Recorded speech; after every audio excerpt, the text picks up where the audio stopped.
मुख्यमंत्री देवेंद्र फडणवीस साहेबांनी निवडणुकीच्या पूर्वी वचन दिलं होतं कर्जमुक्तीचं. त्यांनी सांगितलं होतं की योग्य वेळी योग्य पद्धतीने आम्ही निर्णय घेऊ. मामा, ह्याच्यापेक्षा कुठली योग्य वेळ असू शकते शेतकऱ्याचा सातबारा कोरा करायची?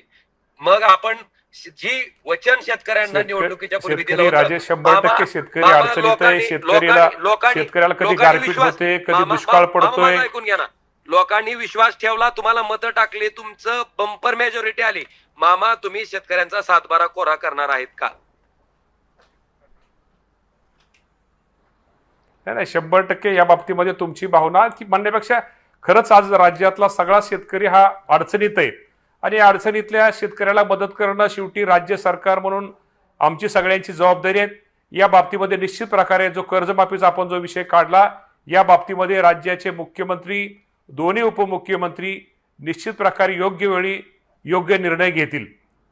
पण बर्वे साहेब, त्यांनी जो प्रश्न उपस्थित केला त्याच्यावरचं उत्तर मला वाटते ओमराजे सर आपल्याला पुन्हा एकदा मागितलं पाहिजे की जर निकषच बदलले गेले असतील आणि त्या बदललेल्या निकषांमुळे जर नुकसान भरपाईच कमी मिळणार असेल तर आता जरी तुम्ही निकष बदलले तरी रेट्रोस्पेक्टिव्हली ते देता येणार आहेत का? पूर्वलक्षी प्रभावाने द्यावे लागतील तेवढा विचार सरकार करणार आहे का? कारण शेतकऱ्यांचा जीव तडफडेल. जिथे 40,000 मिळू शकणार होते तिथे जर फक्त 17,000 मिळणार असतील तर आज हजारोनी लाखोनी गमावलेल्या त्या शेतकऱ्याचा जीव तडफडणार आहे ना की मला मिळालं असतं ते यांच्या निकषांमुळे गेलं.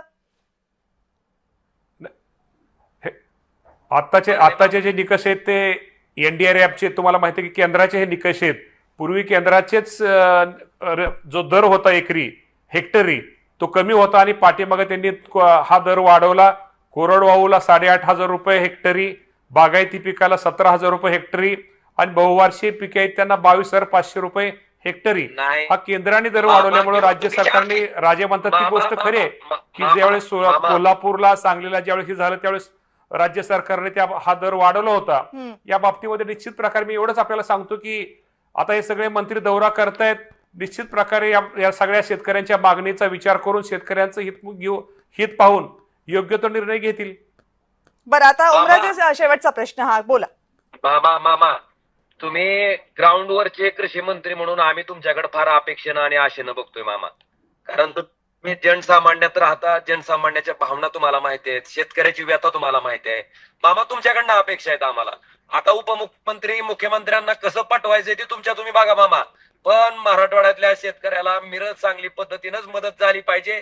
पीक विम्याचा जो निकष त्या ठिकाणी हटवला एक्सेस रेनफॉलचा तो इन्क्लूड झालाच पाहिजे मामा. आणि शेतकऱ्याची कर्जमुक्ती झाली पाहिजे मामा. या तिन्ही गोष्टी तुम्ही स्वतः भांडून त्या ठिकाणी मुख्यमंत्र्याकडे कृषी मंत्री म्हणून करून घ्या मामा.